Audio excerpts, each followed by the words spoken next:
আসসালামু আলাইকুম। বরাবরের মতো আপনাদের সাথে আছি আমি।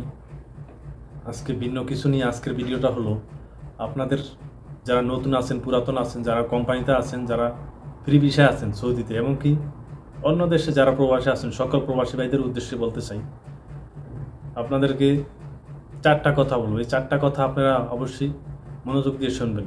মানেন আর না মানেন অবশ্যই সেটা আপনার ব্যক্তিগত ব্যাপার। আমি আপনাদের ভালোর জন্য বলবো, হয়তোবা আপনারা কীভাবে নেবেন আমি জানি না। চারটা স্টেপ বলবো।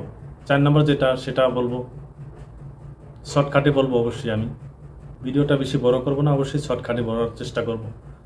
তো 4 নম্বর যেটা সেটা আপনারা অবশ্যই আকামা বানানোর চেষ্টা করবেন।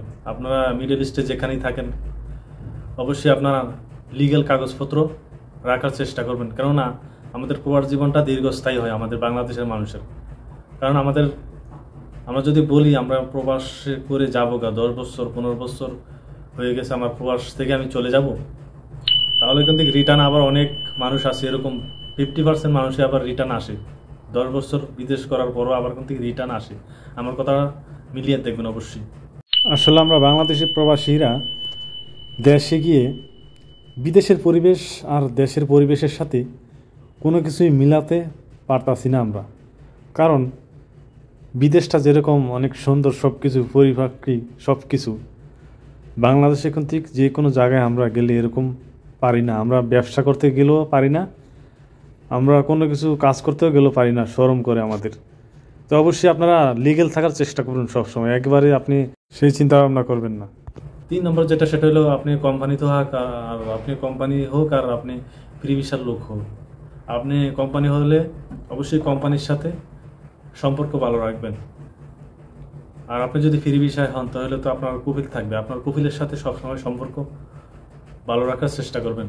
এদেশের সবচেয়ে বড় হলো কফিল, কেননা আপনি কফিলের সাথে যদি সম্পর্ক ভালো রাখেন আপনি সব কিছুই এদেশে সুযোগ সুবিধা নিতে পারবেন কফিলের দ্বারা। 2 নম্বর যেটা সেটা হলো আপনি কখনোই কোম্পানি থেকে পালিয়ে যাবেন না। মনে রাখবেন, আপনি কোম্পানি থেকে পালিয়ে গেলে আপনাকে হুরুপ লাগিয়ে দেবে। আর হুরুপ যেটা সেটা হলো আপনি যদি ধরা দিয়ে যান, পুলিশের হাতে ধরা দিয়ে চলে যান দেশে, তাহলে কিন্তু আপনি আসতে পারবেন না, এই দেশে ফিরে আসতে পারবেন না। তো অবশ্যই আপনি পালিয়ে যাবেন না। যদি আপনি অন্য জায়গায় কোনো কোম্পানি কিংবা কফিলকে বাও করতে পারেন আপনার বন্ধু বান্ধবের দ্বারা, তাহলে কোম্পানি কাফেলা দেয় না। আসলে আমি যেটা বলবো, কাফেলা দেওয়ার চেষ্টা করবেন, আপনি কাফেলা নেওয়ার চেষ্টা করবেন। আসলে কোম্পানিরা কখনোই কাফেলা দেয় না, হয়তোবা 99% কোম্পানি কাফেলা দেয় না। হয়তোবা যদি আপনি যান দেশে, তাহলে আপনি দেশে গিয়ে একবার আসবেন, মানে হুরুপ যেন না লাগায় কোম্পানি আপনাকে। আপনি খুঁজে যাওয়ার চেষ্টা করুন। খুঁজে গিয়ে যদি আপনি অন্য জায়গায় আবার একটা ভালো কোম্পানিতে জব নিতে চান, অবশ্যই আপনি খুঁজে যাবেন। মনে রাখবেন, হুরুপে কিন্তু গেলে আপনি আসতে পারবেন না। অন্তত 5 বছর 10 বছর আপনার নিষেধাজ্ঞা থাকবে এই দেশে। আর যদি আপনি খুঁজে যান তাহলে আপনি রিটার্ন আসতে পারবেন। তারপর হলো যেটা 1 নম্বর, সেটা অবশ্যই 1 নম্বর যেটা সেটা আপনার রাগের মাথায় কখনোই আপনি চাকরি ছাড়বেন না। আপনি ফ্রি ভিসায় হোক আর আপনি কোম্পানিতে হোক, আপনি রাগের মাথায় কখনো চাকরি ছাড়ার চেষ্টা করবেন না। কারণ একটু ঠান্ডা মাথায় আপনি ভেবে চিনতে চাকরি ছাড়বেন। অন্য জায়গায় চাকরিটা বাও করে তারপরে আপনি চাকরি ছাড়বেন। বিদেশে চাকরি একবার গেলে, দেশে হোক বিদেশে হোক, চাকরি একবার গেলে পাওয়াটা কঠিন। যদি আপনি বাও করতে পারেন অন্য জায়গায়, তাহলে আপনি চাকরিটা ছাড়বেন, সমস্যা নেই।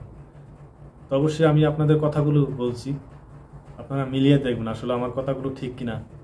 আর অবশ্যই আপনি ভালো লাগলে আমার ভিডিওটা লাইক করবেন আর একটা কমেন্টস করে জানাবেন আপনি কোথা থেকে দেখছেন। আর আপনি শেয়ার করে দিবেন আপনার অন্য বন্ধু বান্ধবের কাছে, যাতে এই ভিডিওটা পৌঁছে যায়।